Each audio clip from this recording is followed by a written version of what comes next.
My name is Brittany Lyn Patterson. I go by Lyn, so y'all can call me Lyn. I use she, her pronouns, and I am currently in Oakland, California. Outside of being a poet and a writer and other artsy things, I'm a teacher. I used to teach pre-K, kindergarten. Yes. I was a literacy, what'd you say? I teach pre-K. Oh my gosh, another pre-K teacher. That's awesome. It's honestly my favorite job I've ever had is being a pre-K teacher. There's just like, how can you not be happy when you get to like go in the morning and see all these children who are so optimistic and compassionate, and it just reminds you of all the like good stuff about being human. So like, such a good place, especially right now. Yeah. Like, it's such a good place to be. Yeah, it is. So I don't get to be with the babies anymore, though I miss them and will go back one day. But now I work with pre-K teachers, kindergarten teachers, and some like first and second grade teachers online. So we're doing like pedagogy of early childhood learning, and talking a lot about anti-racist education and what that looks like in early childhood. Because as you know, like our kids like don't even recognize themselves as beings until like 4 years old, and like, you know, that's such a deep thing. So how do you like do all of the things developmentally appropriate? That's like the basis of my work with teachers. So I'm gonna show you two different photos because I have two different spaces that I live when I do my work. I actually have three, but yeah, the third one is in front of the ocean, and that was a hard picture to get. So this is my first workspace. This is the room that's like right next to us. My husband's home from work and he's working as well, so I'm giving him out there. We get pictures. So this is my desk. You'll notice that it's like really clean. This is the place that I feel like I work when I really need to get stuff done. So I can't have a lot of clutter on it, and it helps me to just focus on tasks like editing and revising and all the like logistical work that goes along with being a creative. I liked how the furniture looks like a mountain too. It looked very like grounded, and I'm gonna get this done. All the wood and just the shapes. Yeah. I like to cultivate vibes. So the vibe for the office is getting stuff done. This is my creativity space. This is like the space for ideating and brainstorming. And when I'm like deep in writing and staying up till 3 o'clock in the morning because I can't stop the poems from coming out of me, I work here. The wall in the back, I call it my wall of Black excellence. So there's like different iconic like movies, concerts, music moments from Black artists that have inspired me that are hanging on the wall. And then on the TV is a DJ that I really like, whose name I can't remember. I think it's FKJ. But I love watching him create, and watching him create always puts me into like this deep space of reflection. So this is where I work when there's a little chaos, but it's like organized chaos. Yes, organized chaos. I would say that my first art is dance. I'm a salsa dancer, a samba dancer. Yeah. I started dancing ballet when I was 4, and I have been dancing every style you could think of ever since. But for the last 10 years, I've been really focused on salsa dancing and samba dancing. And then outside of being a poet, I also write like essays, and I do visual poetry. So the zine that's in this zine festival is my first zine, and there's a lot of experimental poetry where I'm mixing my photography with typography or with different like messages. It was like a real step outside of my comfort zone, but it's like been such a beautiful like journey. And then I'm learning to be a DJ. I collect vinyl records. And one day I hope to have like a radio show where I could be a vinyl DJ, but I'm not there just yet. It's still percolating. Yes, it is. Yeah, I'm practicing. Yes. Do you have any zines on hand? I do. I have one right here. Oh, okay. Yay. I'm originally from Seattle, and I worked with an artist in Seattle whose name is Lex Kartane-AIWS. She's an illustrator. She's a phenomenal illustrator, but she did the cover, and then also on the back there's this really cool like palmistry that sort of represents the themes of the zine, and she did this as well. Putting this together felt like really cathartic after having such a serious experience. It was nice not to have to go through copyright. It was nice not to have to deal with anyone in publishing and just like put the thing together and then pass along the thing to people. And if people, yeah, right. I was gonna say, if people haven't done a zine before, looking for a way that's maybe not so cumbersome to get their art out there to people, I think zines are incredible and amazing representations of like where an artist is right now in the moment. And so I would encourage like everyone to try putting one together and passing it off to people. Yes. Zines are really intimate because, again, I think the barrier to entry like is lower for the artists and people that are looking for their art. And so it's like there's like an intimacy, as you mentioned, an intimacy I didn't experience when I was selling a book to people like through a big distributor. There is a wonderful organization that I work with that's called Gold Beans here in Oakland. They're an art organization that curates events for Black creatives. And so I find a lot of community. I started going there as an artist myself, just to like meet and network with people. And I found like really like a family when I went there. Like every time I showed up, it just felt like I was getting together with my cousins.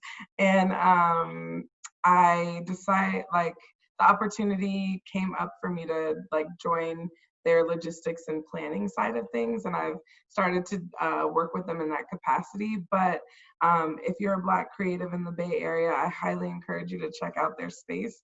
It's really amazing. And then I think other than that, I shared with you that I'm a salsa dancer. No matter where I go, I can always find a salsa club where I can show up and make friends for one night or 2 nights or for however long I'm there. Wow, that's so like free-spirited. Yeah. Well, yeah, I'm working on that. No, I'm kidding. I am a free spirit, but I would also like, it's nice to be able to show up somewhere where you don't know anyone and like leave being friends. And so I've been dancing for a long time, but I always find a lot of necessary joy and community in my salsa people. So I think I just have like one more question, which is, what would you want to see for the future of zines? Beyond just more diversity in spaces where zine makers are coming together, just I would love to just see like more zines. Like it's just, especially I think people who are visual artists embrace zine culture a lot more quickly than some of us who are writers maybe do. And I know some of my friends who write short stories like want to get their short story out there ASAP. Like make it a zine and give it to your friends and family, or sell it for $1 like outside of the local grocery store. Why not? Like, why not?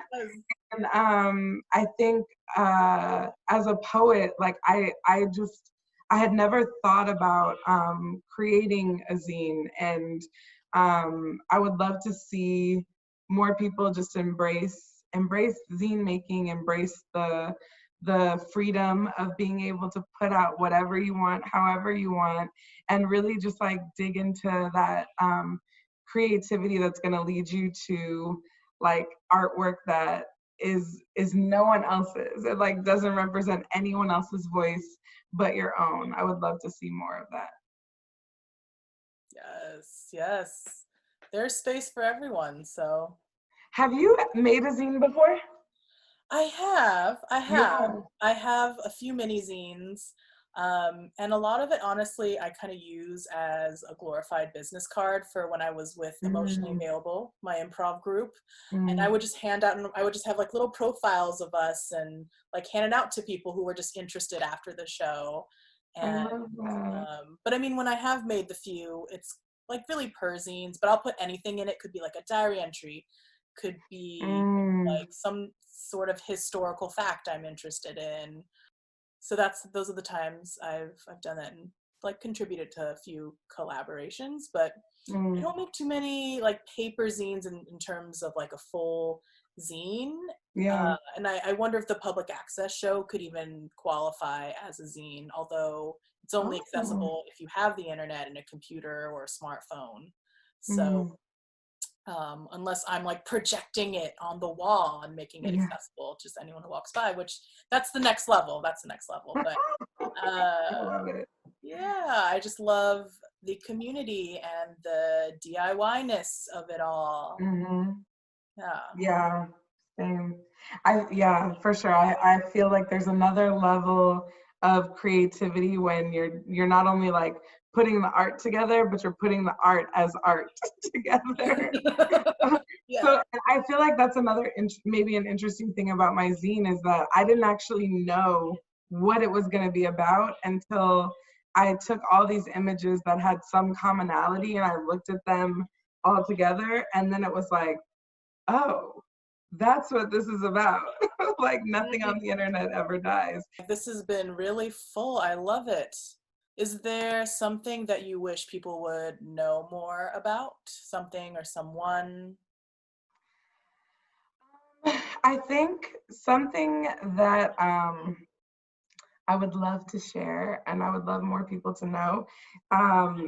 One of the things that is interesting to me sometimes when I step into like experimental spaces is that there's often not as many artists of color, Black and brown artists in experimental spaces in particular.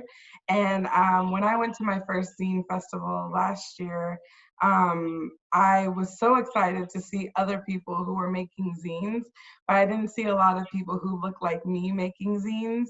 And so something I would love for people to know is like, one, if you are a Black artist or an artist of color who has work to get out into the world that you're like holding on to because you're not sure what to do with it, put it in a zine, sell the zine. People want to engage with your art as an offering, and I think zines are so amazing because it lowers the barriers to publishing, so really anyone can get in there and do it and share their work.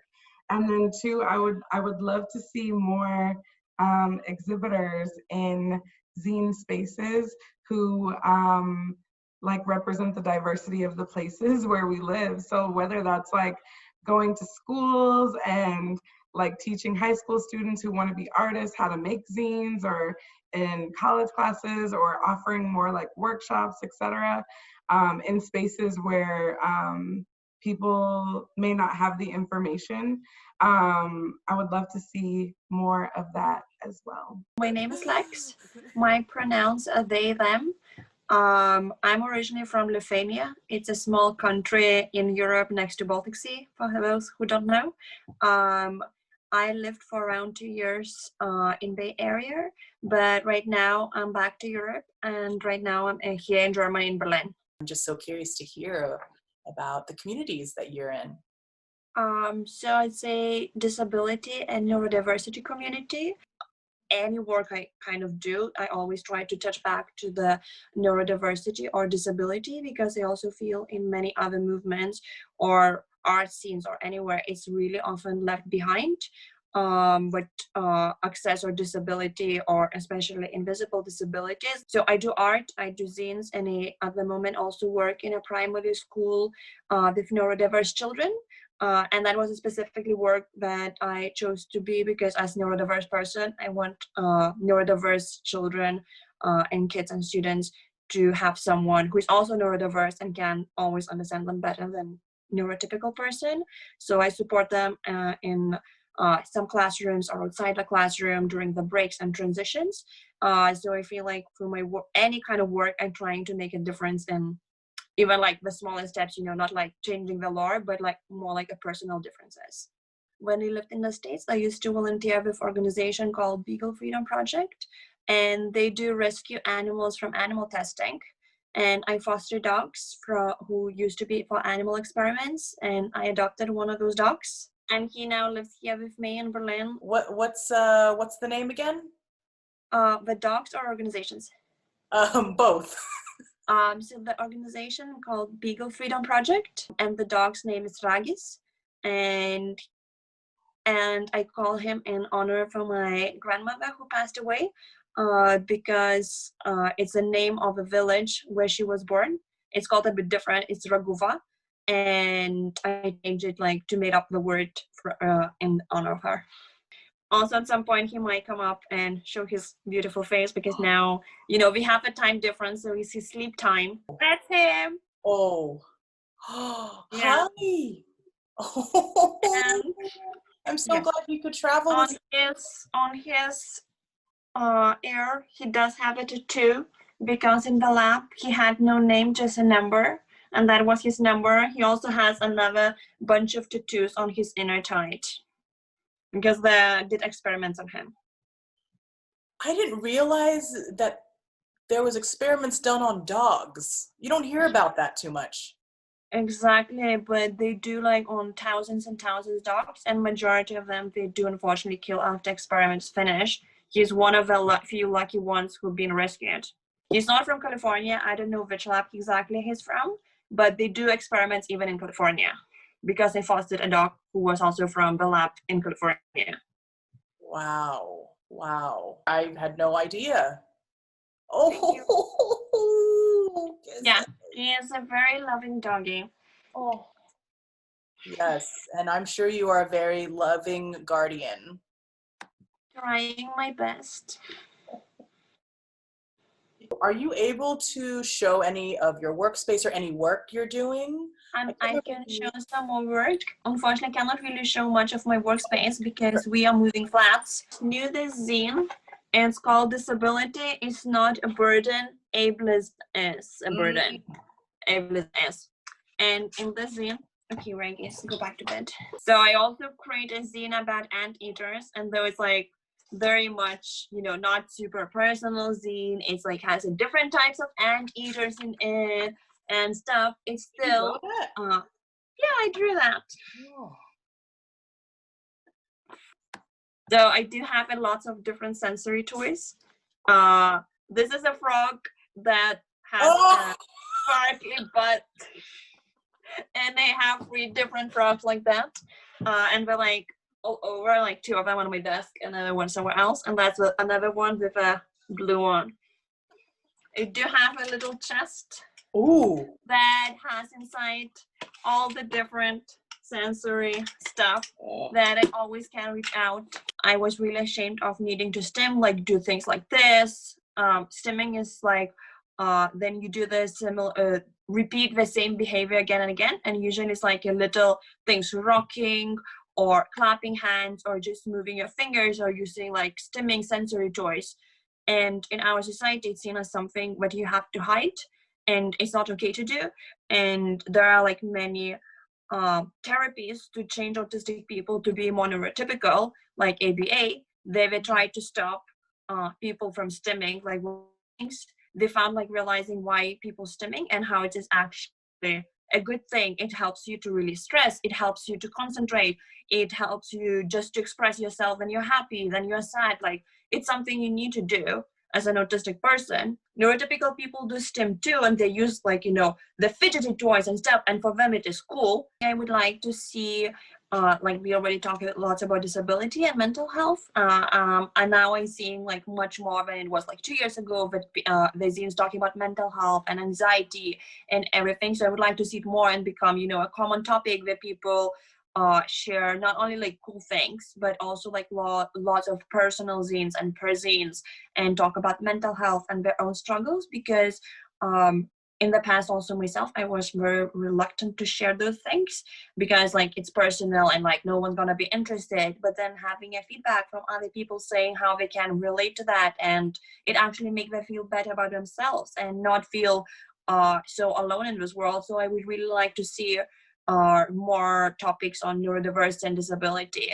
I also would like somehow, though I don't do it really myself that much, make like zines more accessible for people who have like different ways of processing information. So my name is Stelli Munnis. My pronouns are she and her, and I'm based in Menlo Park, and which is in the Ramaytush Ohlone territory. I did some research to find out what the native name of the land is. I might have mentioned a little bit about myself in that email. A little bit, and I checked out your Instagram feed and watched some of your dancing posts. I love your dancing. Those are my favorite. Oh, thank you. Yeah. Thank you. I had a lot of fun doing those. I love it. I did my first zine when I was probably about 12 or 13 years old, but I didn't know it was a zine at the time. You know, I just was into drawing and making little things. Like I'll show you, it was a little family yearbook I did with my cousin. And so we had like pictures of ourselves and our family, and we like wrote little silly things. And so, you know, it wasn't until later that I'm like, oh my God, that was my first zine. Yes. This one is 3 steps to discover your heart's desire. So it's kind of like really, like really things that, like I said, yes. Exactly. How do you do that? So, you know, you just have the different steps, like, you know, how to identify what you truly want. This one is 3 to 5 steps to discover your purpose.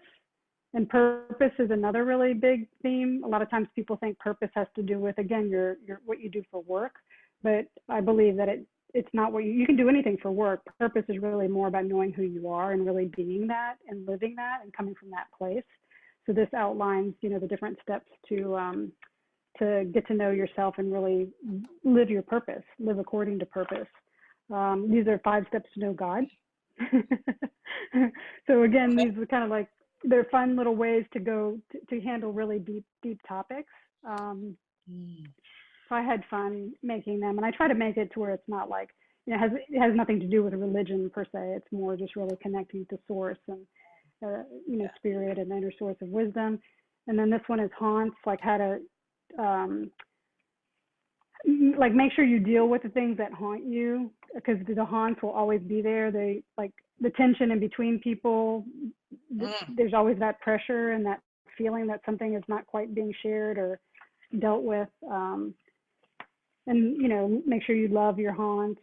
I just love how accessible zine making can be. Like anyone, if you have access to materials, it can even be like recycled materials. Like you don't necessarily have to print things out in a computer or printer, but the fact that you have this tangible thing in your hands and how it like represents your connections to your world, your loved ones, your community. Totally. Yeah, and then I started doing zines with other people, like groups of women, and it has a way of breaking down barriers and breaking down inhibitions. Start with, I'm sitting at my dining room table, which is the same as my art table. Yes. I'm into Copic markers, so I'm gradually adding to my collection, and this is kind of like where I do my drawing and my art. I'm working on this card deck of emotions, kind of like so people can express how they feel. So you can see some more of the emotions there. Wow. Can you see that? Yeah. What size are they? I'm gonna make it like a card deck, but probably maybe like a 1/4 page, or at least something that has those dimensions. So on the one side, it'll say "Today I feel," and then on the back will be all the range of emotions. I want to have 52 of them. I'm up to like 33. So that's what I've been working on this week. You know, trying to get those done. Oh. So I've got them spread all over my workstation. And then this is a little area where I don't know if you can see, but I've got zines there from my different, going to the different zine festivals. Whoa. I kind of keep them down there. And then my zines are up at the top. And then I've been doing stickers. And then this is my other part of my workspace. I've been going through different phases, and right now I'm in a phase of really exploring my emotions. You know, I wake up with depression sometimes. I have anger. You know, so it's like I'm really going into those feelings and writing about them, about the experience of it. That sounds so powerful and healing, which is things that I value and is integrated in my daily practices. So I really appreciate seeing the work that you're doing. I feel like so many people that were like just holding it together, or you know, they had an idea of what their life was. I feel like people were just completely like at the lowest low, and maybe they'll still go lower. I don't know, but you know, it's like you have to go down to that place before you can rebuild again or envision what your life could be or should be or what you want to deal with. So a lot of people are just in that place of searching for like, okay, what now? What's next? Feeling all these intense emotions. What does it mean? How do I deal with it? So in some ways, I feel like there's a lot of receptivity. A lot of people are more open to searching and trying different things. So I think that that's really good. Kind of the silver lining in all of this is looking inward, you know. My name is Luis Blackaller, which where I come from, which is Mexico City. Even though it's an English name, was always called Blackaller, which is the way you would say it in Spanish. The same way you see Los Angeles instead of Los Angeles, we would say Blackaller instead of Blackaller. But my pronouns are he, him. I think I have a sort of a non-binary component over there because I am very attracted to femininity in a way that I want to perform it, not necessarily just, you know, represent it, right? Like when I was in high school, when I was a teenager, I was very punk rock, and that was big back then in Mexico City. Called this thing pink punk because it's pink and punk, and it's kind of like, you know, this is kind of like my first cartoon scene that I made, and this I made 4 of them. This is number 2, but that means it's the 3rd one because I made a number 0, and this basically collect like just like illustrations and drawings from like way back in the day. I've been taking street photography in Mexico City since I'm like 10 years old or something, you know, just I have like thousands of photographs. And when I discovered the risograph printers, I also realized that especially the second half of the 1990s, where I was taking a lot of pictures with this really crappy digital camera that I had, because it made it really easy and like inexpensive. But those photos have low fidelity, right? But if you work on them a little bit on the color separation stuff and then throw it into a risograph printer, it's just, they just come out really nice, like really, really nice, right? You choose your colors right and it's beautiful, and then you go back to this kind of like snapshots of the world. I spent some time in Boston when I came here as a student, and I got into the unfortunately short-timed habit of like making public art in this more of an interactive manner, where like you find a place and you learn about the communities that live there, and then you try to make some artwork that is, you know, emergent, so it like changes over time and also interacts with the people that live in that place at kind of like level of equals, right, kind of thing. You know, moved to LA, kind of like got sucked into, you know, the world of jobs, like so hardcore, and LA being LA, I kind of lost my way. I had a kid, you know, lost my way for a while. Just became a spectator, and I discovered the Simpests and Comic Arts LA and other things, and going to them and, you know, just collecting stuff. Like you can see there's some over there. Can you show me your workspace and show me things? Yeah, so like, you know, that's where I write and draw and cut things out and make my little packages for the stuff I sell and whatever. And And I have another computer over here, which I also do to use to draw a little more. There's another thing full of cables, and then this house came with that. It's like a cool shelf on top. It's nice. There's all these books over there. That's nice. That's stuff Mafalda, which is a comic book, like a cartoon character. She's kind of like the Charlie Brown of Latin America in a way. I mean, not of all of it, but a lot of Latin Americans resonate with Mafalda. It looks really familiar. Yeah, she's like great. But I would like to see more of this world put up front, like so that rather than, or in addition to, I would say, getting a TV show like that or to convert you or whatever, you would get to know there's this like vibrant community of very different people that get along and make stuff and that like they have made the making stuff like a way of life. I would love the public at large to be more exposed to this kind of very personal and very intimate and very earnest work that comes out of these interests and stuff like that. My name's Tanya Brassie. I use she, her pronouns. Right now I live in Brooklyn, but I'm originally from Texas. I'm not sure what the land that Brooklyn is on used to be called, but I know that Manhattan is actually like the native name for it is Mannahatta. So this is my corner, my workspace corner. Here is my printer, and here's Dustin, a desert tortoise puppet who watches over operations. Oh goodness, yes. I'll zoom into him. The coolest thing I've ever purchased in my life has been this Riso printer behind me, which can't get that at Office Depot. I feel like. Does your printer have a name? No, it's like an unofficial name of Hefty Boy, just because it's so big. Yeah, that's what I affectionately call it. Yeah. Yeah.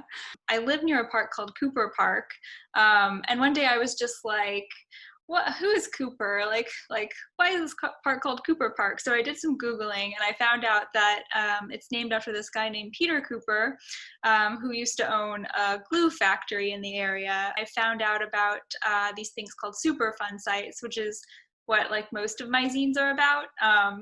When I found fun? Super fun. So there's a D at the end of it, but it does sound like super fun. So it sounds like it would be something cool. But it's not. Oh, it's not. They are sites across the United States that are so polluted that the government is these sites have to be cleaned up. Back in the day, when all of this industry was going on, people like Peter Cooper had factories by the creek and they would just dump their waste in the creek.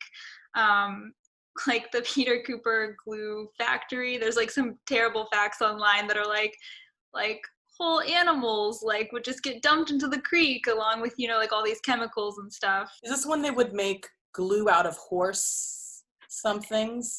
Yeah. I think I read online too what I don't know if this is true, but there's supposedly an elephant also got processed at the plant at one point. But yeah, so I guess there was a lot of other polluters like Peter Cooper who just kept dumping in the creek. And then there was an oil spill that had been going on that I think in the 70s, they somebody was just flying in a helicopter over the creek and they were oh, what is that? That's an oil spill. And it had just been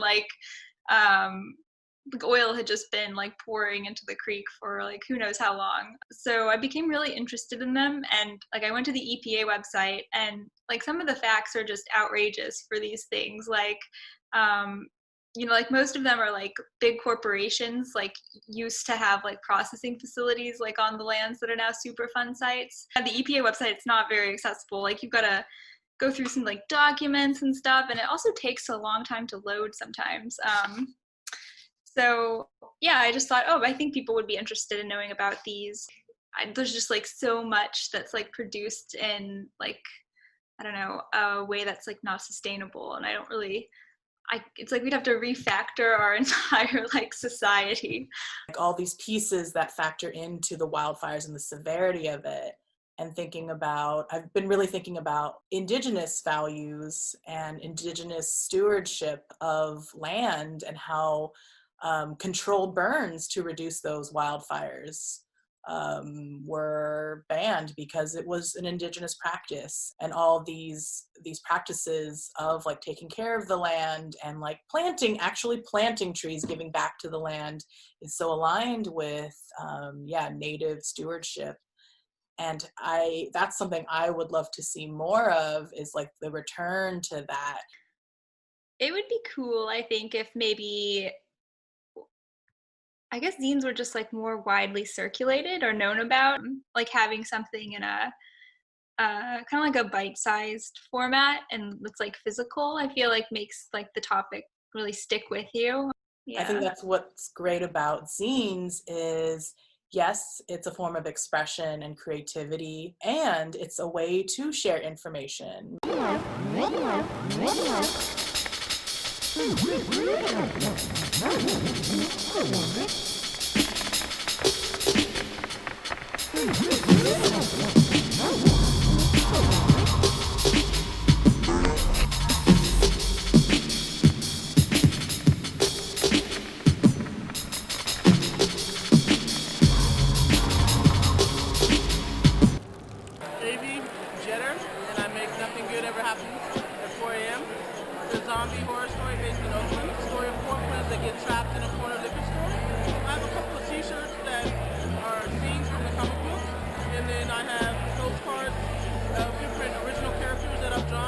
I really want to sort of talk about the diverse cultures within Oakland. I came to Oakland a few years ago, maybe 20 years ago, and I realized that it was a really cool city with a lot of diverse cultures and races, but everybody intermingles and gets along really, really well, and you never hear about that kind of good stuff going on in Oakland. And so I thought it would be really, really cool if everybody needed to survive together. I'll bring in Chinese characters, I'll bring in Latino characters, not just Black, because the world is diverse.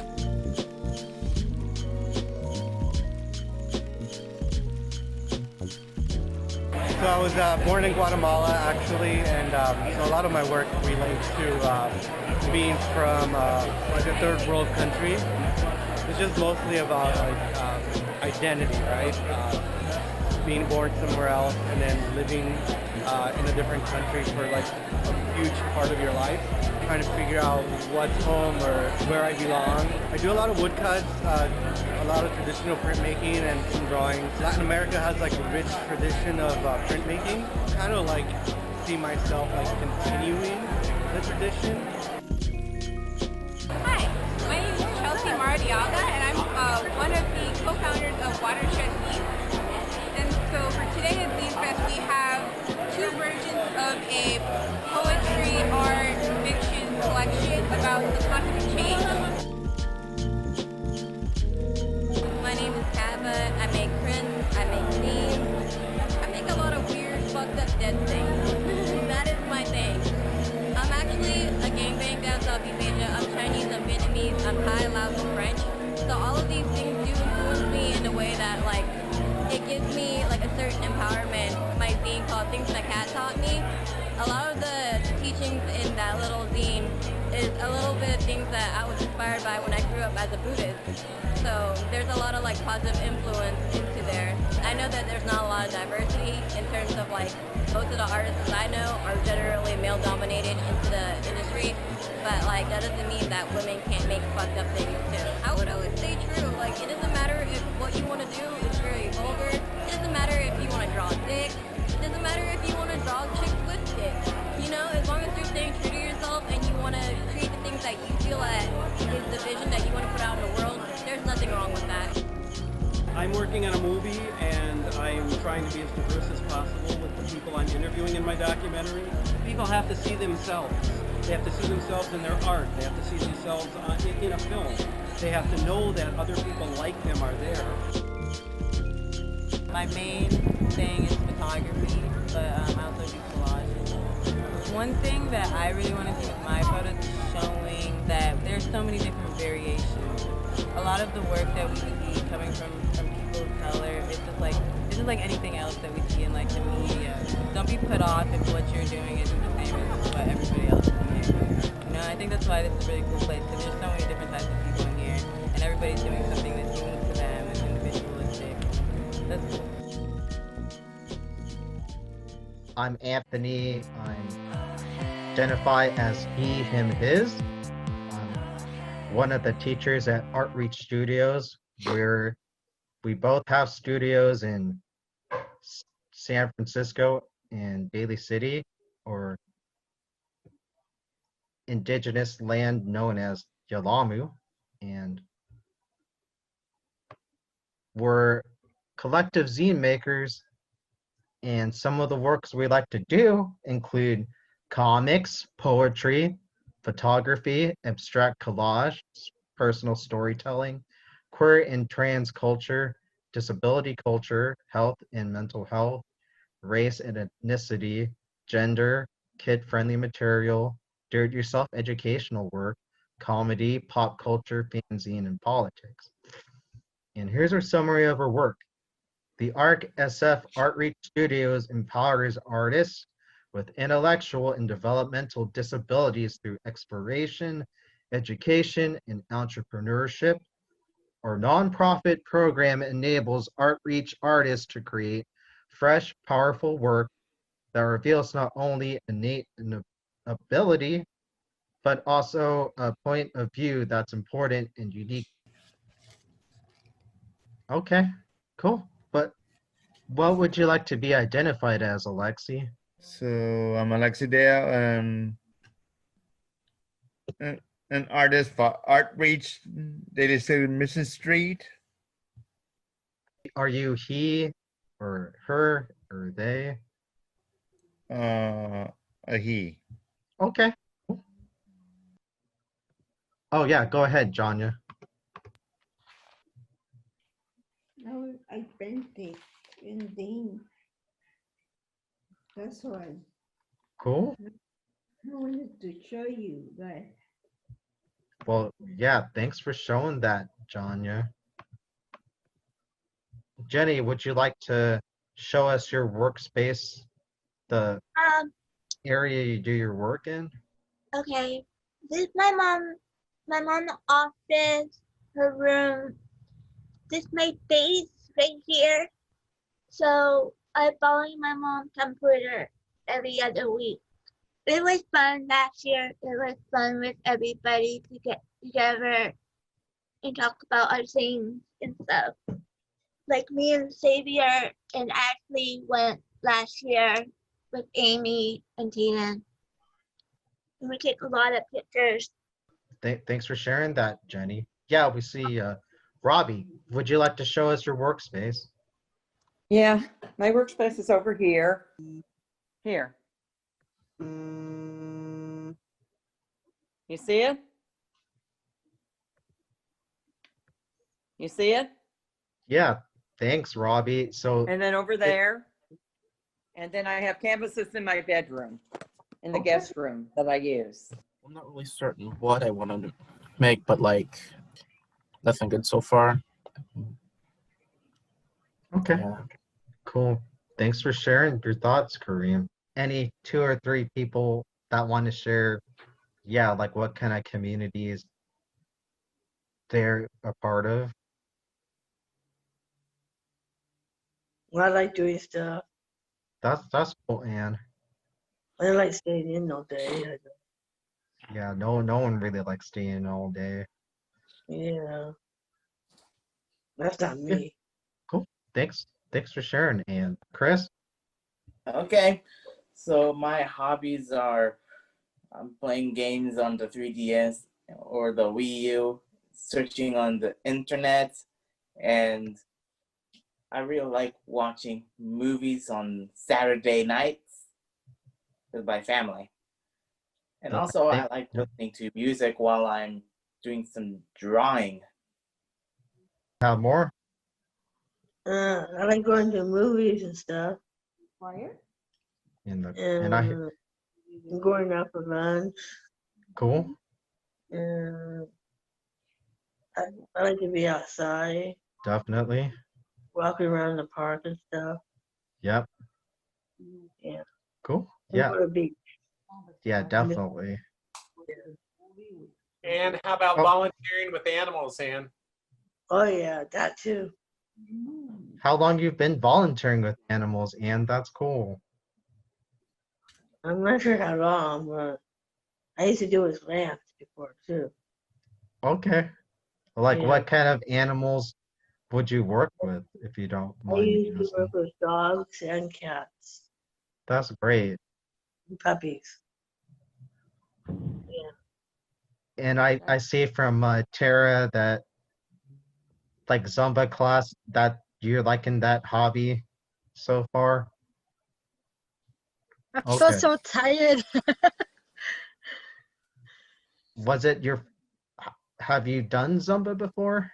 Yeah, I've been doing workout and a different gym. I went to Fitness 19. I go at the Crunch. So every week I go. Yeah, I have a couple of Zumba tapes or Zumba on YouTube I can definitely check out. Yeah, it Thanks, feels Tara. so good. Yeah, Cool. thank you. Welcome. I'm glad to hear that. Yeah, Janya, we're over here and like, so like some of the hobbies that I heard were like, you like choir? Yes, in church I sing.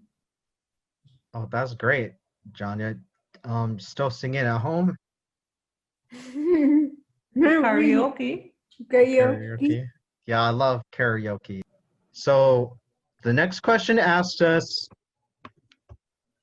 what do we want to see for the future of zines? Like, what kind of zines do we want to see more of? Yeah, Fitu, what do you want to see Actually- for the future of zines? Actually, no, I was thinking of maybe, do more, maybe do a group zine together. Okay, yeah, that's great. Collaborative zine projects. So here in this slide, you can stay connected here through Instagram. We have a Facebook link, and we also have a website so people can learn more about the ARC SF and what we do. That's all about ArtReach and ArtReach Studios Solitaire. And yeah, thanks for letting us share our thoughts and some more about us. And we're glad to be a part of SFZF Cyber version this year. My name's Natalie. I'm going to say my middle name because I like it. Natalie Francesca Windt. I am in Redding, California, also Wintu territory. My pronouns are she, her, and that's me, Zinester. I really like making mini zines a lot. Maybe I'll turn on my light that makes me. Whew. Yeah, super hot. Fan it out, fan it out. I love this is me in my natural state, just like flop sweat. I feel like this poem is really relevant to right now, but it's me like 4 years ago. So like there's me facing the world and saying like because it can be just getting out of bed to face the pretty terror of uncertainty. So like for me, this one is really important to me because it's sort of taking me through and you through as well, like things that we go through as people that are really difficult, like depression and those little things that you can do, like getting your laundry done or taking a shower. They become these like huge wins for you as a person, whereas somebody else, that's just their day-to-day. So that's what that's about. And then I have some larger ones here. Yeah, I guess going back to this one, the back has pennies scanned on it because one, it's in the poem, but also during the time I was grieving his loss because he died very suddenly of an overdose, and it was really shocking. And so like the next year I couldn't quite process that he passed away because I was having so much other stuff going on that was also really hard. And so I would find pennies everywhere, all downtown Chico. And so I collected over like 900 pennies just on walks, walking around Chico. And I ended up donating them to the 1078 Gallery, who, they're having financial issues right now. But that was something that in the poem I talk about how I would follow copper cents and currents, like grabbing pennies to pay your tolls for like the river Styx or whatever. So yeah, so like there's a lot of symbolism there, but it's also very hard to talk about. So I write it and I draw. I think about that time in my life and why I was collecting those pennies, and I kind of learned quite a bit about mindfulness and how it can be really helpful to stay in the moment. And so I realized like it got to a point where I was just looking for pennies when I was going for walks, and it really did take me away from the grief that I was feeling at that time. But now I always have this memory because these are the actual pennies that I collected in that year of just trying to understand why he died. And, but it really, like even that simple act of collecting things on, you know, on the ground, like discarded change, really helped me to kind of understand and process really some hard things for me at the time. Would you say you're an intuitive person? Yeah. I mean, I wouldn't be like, I don't know everything, but I would say, yeah. I have a strong intuition. Sometimes it's scary. That's really interesting how you chose to look for pennies, like, and that you went with it, and that it was flowing towards that. And to me, I'm just like, that sounds very intuitive, that to like know what you need for your own healing and for your own grieving process. Yeah, and the strange thing about this poem, there's kind of like, I don't know if you've ever heard of magical realism as a genre, but I guess as a poem, it sort of works in that way, in that like, I couldn't have enough time in this program to understand, to like bring you through the whole process of making this and how long exactly it took. But the poem itself that I wrote came to me while I was walking in downtown Chico. And then like, it almost hit me like a lightning bolt, and I had to run into a coffee shop and just write it all down because it just kept flowing out of me. I think it was called Sobriety and the Anarchist Struggle, where it talked about choosing not to drink as a revolutionary act because of the history of alcohol, because what it's been used for. And so like for me, I would hope that if there's other people out there who are like, why am I doing this? Why do I drink and then wake up and feel like crap? But you know, maybe your life's not an entire mess, and that's why you're ending your relationship with alcohol. But there's a whole history behind it that I've read about. I've read in some really great zines. DS Press is one that I'm a huge fan of. Just understanding like why you make that choice is personal to you. Hashtag pets. Yeah. Okay. I'm very curious to learn more about, is it Noodles? Yes, his name is Noodles. Noodles? I can see him right now. He's in the corner of his cage, my hamster. This is a felted version of him. Oh, wait a minute. Did you make that? No, actually, her name is Christine Connolly. She's actually my coworker's mother. She felted this for me. It was commissioned.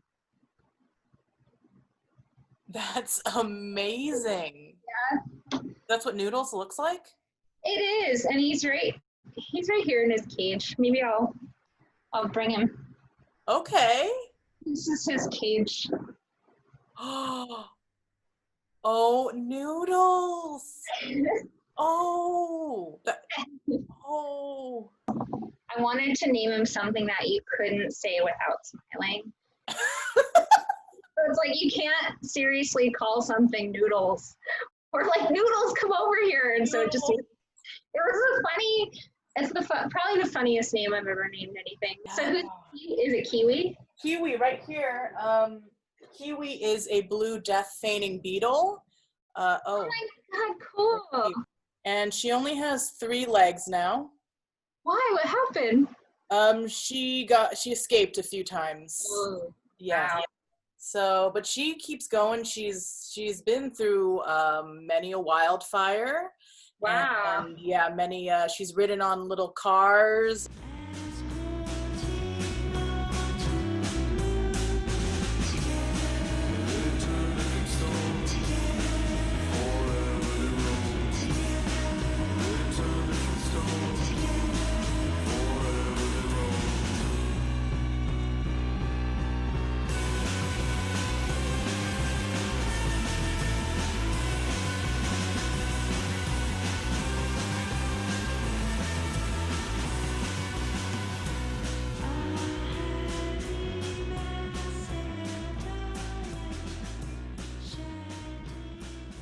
My name is Sumiko Saulson. I use they, them pronouns, and I also use Z, here pronouns. So, whichever are easier for you. And, I'm in Oakland, California. Yeah. And Yes. I'm with Dookie Zines, and Mousecavelli is one of the zines that we put out. We is mostly me, but not just me, because I have help from my two partners. Oh, nice. Yeah. Okay, cool. How long have you been doing Dookie Zines for? I started doing Dookie Zines in 2015, so it's going to be 5 years now. Nice. Yeah. And then the character on your dress, is that from Dookie Zines? Yeah, that's one of the Mousecavelli characters.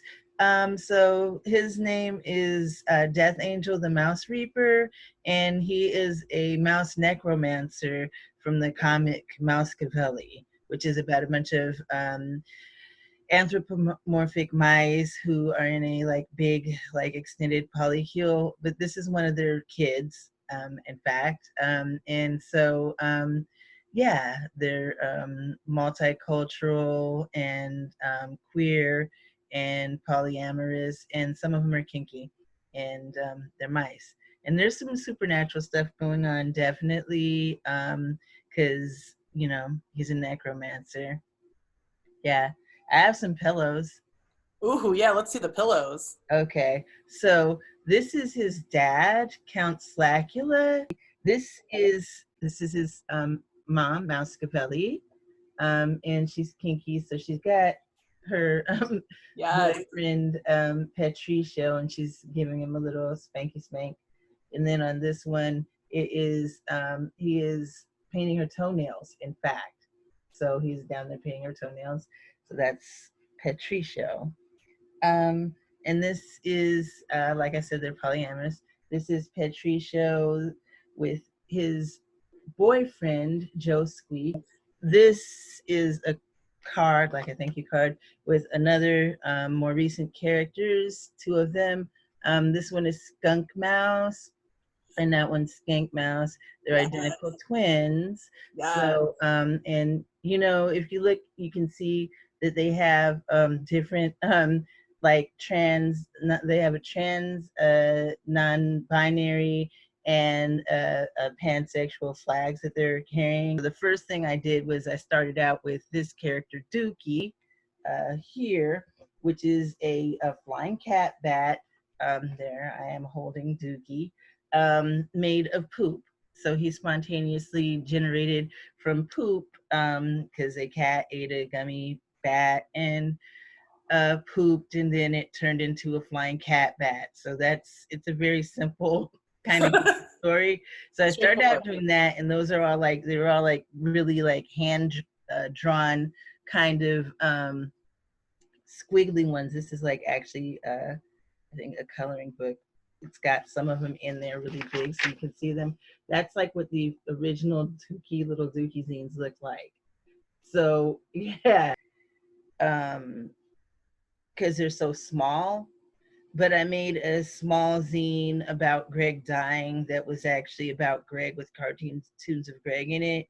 And I made a small zine, one of my friends that became homeless.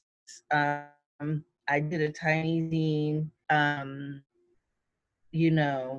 about her. Her name was Joanne, and everyone called her Lobosita. She couldn't handle being homeless, and she couldn't handle having a bunch of chronic health problems, and she ended up committing suicide. So I was going around giving people the ones about Greg dying, and going around giving people ones about Joanne. And then I started giving people Mousecavelli ones, which were not depressing, not as dark. I mean, that sounds like a really lovely tribute to people that, that you had a deep connection with. And it is, yeah, really amazing to hear you sharing that with the world and paying tribute to, your friends and your loved ones. I was sitting around in like all these goth like clubs selling my stuff, and my stuff is really colorful and loud, but that's okay because I'm a perky goth. Yes, but yeah, I've been drawing them, and I really actually really love it. From hearing you share what zines mean to you in terms of your healing, in terms of connecting to your communities, it's so powerful to see like how much you're just doing it. You're in the flow. Those portraits are just so full of joy. I'm an author, and I'm African American and Russian Jewish Ashkenaz, and my work as an author is very, very focused on connecting with the African American community. As a writer, no matter who else I connect with as a writer, my connection with the African American community is just stronger than any of the other connections.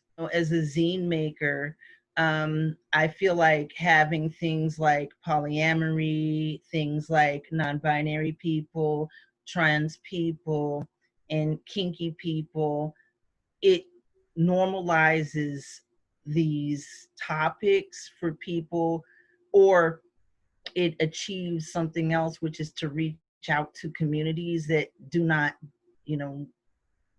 we're not represented, in mainstream media. So I would like to see zine making continue to be political and continue to actually focus on marginalized groups of people who are not represented in mainstream media as much as we should be, because I think that representation is really, really important. And I think that that's what I want to see. It would be really nice if the world could also really have more representation, just, you know what I'm saying, not just in the underground, but the mainstream media should have more representation than it does. African American trans women in this country, and then globally, Latina trans women, I would like to see something be done to change the way that people think about trans people globally, and for it to be a much safer planet. In general, women still are not safe. It's a lot. What? Yes. I truly believe like the work we do in our communities does add to that energy, and you're doing that. Yeah, I really appreciate you saying that. My mother was a big advocate for people with mental health problems. She was bipolar, and she had, psychotic features just like I do, and I have PTSD. Without her here guiding me, that I really, really, really, really, really need to connect with people in the disabilities community, just for my own protection and my own safety and stuff. You being out there and putting your work out there, connecting with the communities you are connecting with, is adding to that healing of all of that.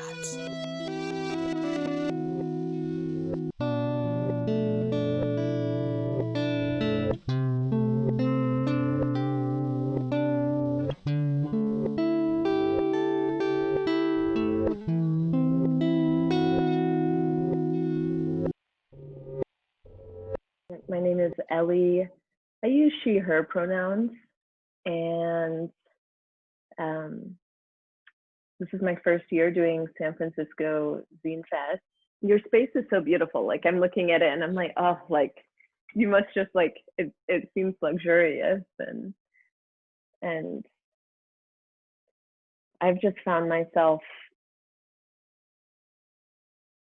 celebrating all the time, like just trying to make everything into a celebration, or, everything needs to be a treat. I think it's important to make sure that you have your ergonomics set up. But yeah, so I like to work standing up if I can.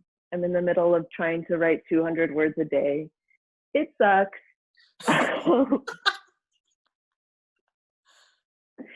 Okay, I'm gonna hold this and I'm gonna just have faith. Back in the day, this room had a mirror in the ceiling, so Damn. It's my yes. portal. Okay. One of your questions that I really like that we didn't get to is like, what would people not guess about you? And I was like, how much stuff I score off the street. Yes, ground score. Yeah, ground score. I've got a ground score here. I had a few ideas that I had been sitting on Zine-wise for a while, and I recently went to White Sands in New Mexico, and I have a lot of really interesting pictures of sand, and I'm like, I kind of want to do something with these, but I'm not. I know that you need to feel a little hungry with your idea, where you're like kind of breathless about it, and I don't feel breathless about anything. And maybe that's okay too right now. Maybe that's just what it looks like right now. And then one day, boom, boom, boom. Oh shit, I got these sand pictures and what? Oh my God, it's coming together. But right now it's just percolating. It's just a little bit under the surface. Yeah. Sometimes I like when work is topical, and sometimes it just feels trendy, and I'm not. At the same time, I think it would be exciting to have a zine that was kind of a historical artifact of sorts, where you recognized how far from the norms things were.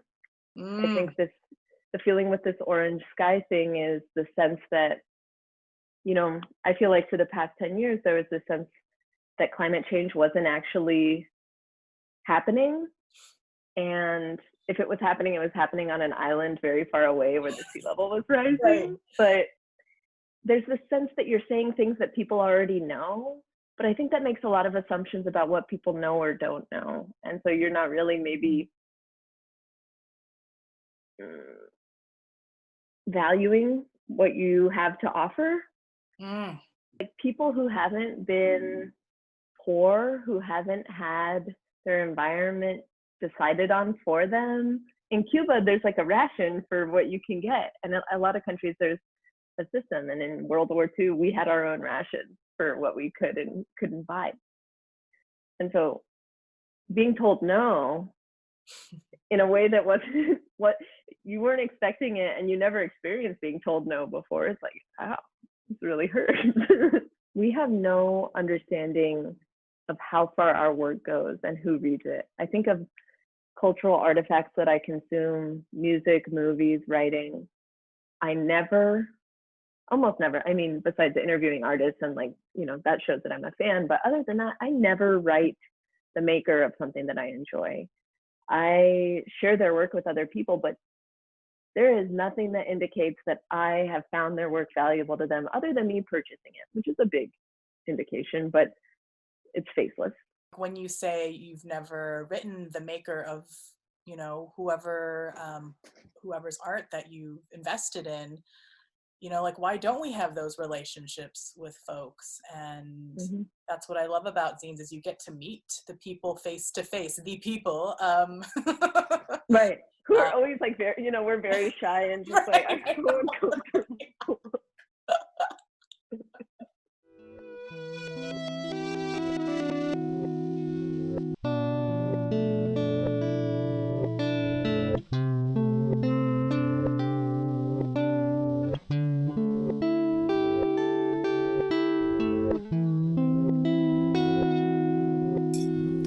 My name is Miles. I'm based here in Danville, California.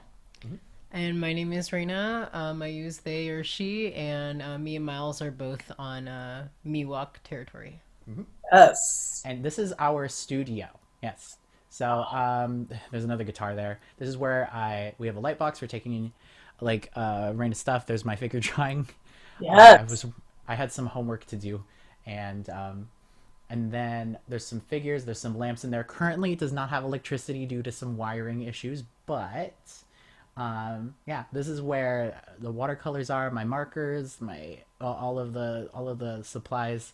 I sort out my colors by hot and cold, and then I have some of my favorite pencils there. But Reina and I have been drawing in there for a little bit. It used to be my brother's room, but my brother moved out, so I've been using it.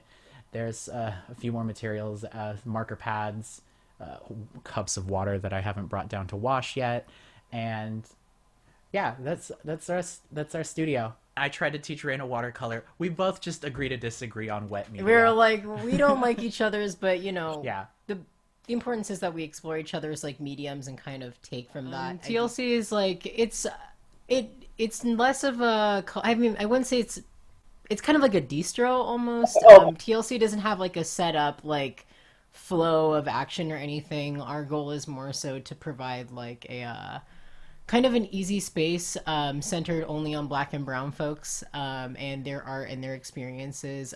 We don't require anyone to like, you know, contribute that often. We have like zines from our friends who have like never made a zine before. We have like zines that, you know, people have given just out of the blue to distribute. So we're pretty loose distro. We just want to get the message of other Black and brown folks out there.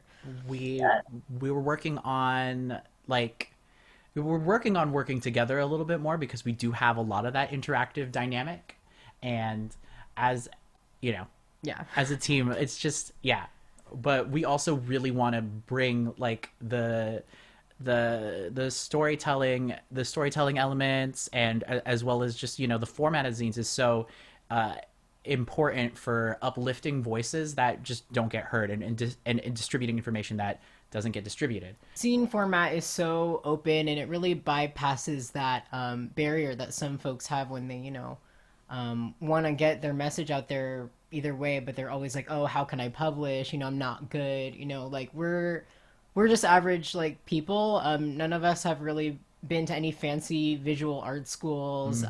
We grew up kind of hobby artists. So we encourage like people of a similar background to, you know, like get their voice out there, and like, you know, don't be intimidated by like, you know, do I publish? Do I have to have like a following? Like even like people who haven't even done art before, like we've encouraged them to be like, dude, just like put some words on a paper, like like tell it, you know.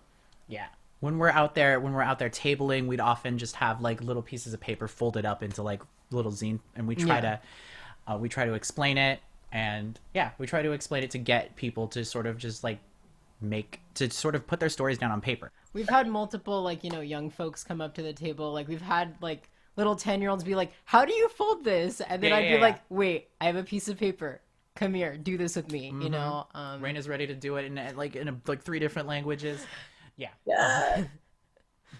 Oh my goodness, I love it. Oh, sorry, I was just like loudly cheering over you talking. I'm so sorry. That is amazing, and that is really like you giving back to community, and that I those are the kind of zines and just honestly art making and creativity that I like. Is you don't have to be a fancy artist and gone to school and get permission from someone else to put your voice out there, and that just really resonates with me as someone who, you know, was taught to be very quiet and small, but like you're giving yourself permission. You know, I'm not trying to put you on the spot or anything, you know, but if you want to just play like a bar of it, or, you know, you want to do like a little improv thing, you know, if you want. You think you don't can? have to. I can't do that song, but I can definitely do something. Maybe we can do just the slam poetry and the riff. I I got don't know. something that's ready for this. Okay. Hold on. Okay, yeah. This is a song that I wrote for my friend who moved away. Yes, dust Here. it. Look to the sky and I'll send a light your way. Save it for the days when things just aren't okay. Zines they started as kind of a thing where they were used to spread information, you know, and in the coming age of like, you know, information from marginalized people being kind of like shut down, I kind of want to see more of that physical network, if that makes sense, like zines being circulated in mass and almost being used as a physical internet. Pen and paper, right, has been abandoned by the powerful capitalistic overlords, and we have the ability to take it and make it ours again. Thank you so much for having me on. I'm Shannon Kennedy. I am a stay-at-home dad and volunteer preschool storytime reader, and tonight I'm making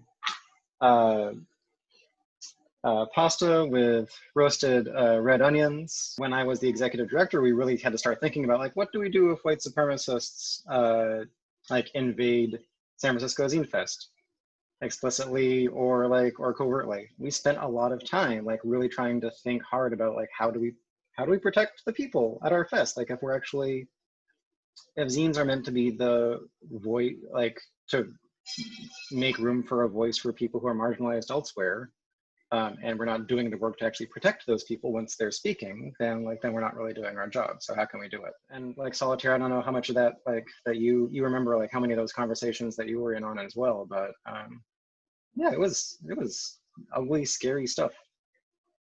And hopefully no one at the fest actually knew what we were worrying about. I don't think so. I think the way that you hold space is, I don't know, I feel like puts people at ease, and I felt safer in that community as well. Like, because I love how Zine Fest is so diverse and inclusive that it's funny that when I started organizing and starting to hear all these things behind the scenes, I had no idea. One of the big issues in DIY communities is the ongoing conversation about gatekeepers. If you want to have something that is equally accessible to everyone, you just do away with gatekeepers. You know what I mean? Mm-hmm, mm-hmm. So for a long time, like San Francisco Zine Fest was run first come, first serve for exhibitors. And in theory, that means like anybody who wants a table can come up and get one, and there's no one like checking to see if you're cool enough, et cetera, et cetera. Mm-hmm. But what it actually meant in practice is that if you had a job where you couldn't check your email at work, and the email blast went out in the middle of the day, then you lost your table to someone working at a tech company who just checks their email all day and can respond immediately, like in the middle of a virtual meeting. So San Francisco Zine Fest was like, it was much wider than the arts community that we claim to represent. And I really want to like give credit to like Liz Mayorga, who was the ED before Lauren and I, who really did like a lot of this work to say like if zines are really going to be for everyone, then why aren't they for everyone? what's not happening here, and how can we fix it? So I brought these zines. So they're basically about Ohlone Land. Brought them into the kids, showed them, because they're interested in writing and books, you know, linking that also to where we are right now. Did you say writing and books or writing in books? Both. We try to separate them and say, hey, you can make your own book. And so I showed them how to do that 8-page mini zine. How, at the time of the creation of these zines, how old were the authors of these zines? 4 years old. That's so cool. Yeah. They know Yalamu, which is San Francisco's original name. And they were inspired. I thought of you since you work with preschool kids and read books and do your amazing thing with Good Morning, Mr. Channing. Can you tell me more about that? Yeah. Man, those zines are so good. Okay. Do you want to reflect? Tell me that you also got some where like the kid like just sort of drew like a big circle on the entire sheet of paper and then like walked away and hit somebody. Yes. That one is called SpongeBob. Let's see, SpongeBob. Even like, yeah, I feel like you were like holding that one back, but still, that one has like a lot going on. For that one. Preschool story, not preschool, but story time in general has racial equity issues with it. Again, like much in the same way that Zine Fest does, it has issues of access. Anything where you need families to show up on time to an event at like another location, i.e. the library, that like sets barriers in place for people. Some people can participate and some people can't. Anyone who is like driving there or who's like having a nanny take their kids there is much more likely to be able to get the benefits of that literacy and like community bonding program than anyone who like has to take a bus or 2 buses. So one of the ways that Oakland Public Library runs this program to address that racial equity issue is that they train up volunteers like me, and we go out to sites to read. So we go to the kids. So, pardon me. I want more pasta than that. What do you think? Should I do the whole bag? For 3 people? 2.5 people. Okay. How many servings is this? 6 servings per container? I don't believe that. Yeah, I would sprinkle it. Oh, okay. Woo! The issues that I work with making storytime videos, one of them is copyright, which is that publishers, when the pandemic happened, like pretty much every publisher put out like some pandemic like guidelines and like relaxed copyright, which means, but the relaxed copyright was like, we will allow you to read our book online. And some publishers, it was like, just email us and say you're doing it, and then like make it an unlisted video, and we're cool.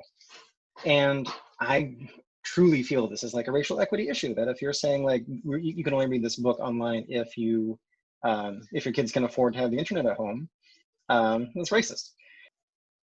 Copyright is a racial justice issue in a lot of ways, because the way the copyright law works now is that it benefits like wealthy global corporations, not just like these book publishers, but also like Disney, but also like Glaxo Wellcome, people who are like copywriting prescription drugs or plant DNA. Wow. So this is my like big like my galaxy brain thought, is that the struggle for storytime is tied into a bunch of other struggles with what happens when people own information but only serve to make money off of it. They don't actually benefit from it. Hopefully this won't sound too like fake deep, but I feel like for the future of zines, I think that one of the biggest issues facing like the country and the world right now is Facebook. The fact that Facebook is basically the primary way in which people communicate with each other in a bunch of communities. I think that zines could play a role here. It's because zines are something that you cannot make a zine disappear by changing the terms of service. Zines do not run on Amazon Web Services. Zines are pieces of paper. So I feel like zines should re-embrace their propagandistic roots and start getting out there and messing with people. You know, Audre Lorde, the master's tools will never be used to dismantle the master's house. And in this case, like I agree with that. I think people can do good organizing through Facebook, but I think it's always going to be on a tightrope. So I think we need to start looking for other places to communicate with people, and I think we need to remember what paper can do. Yeah. Woo.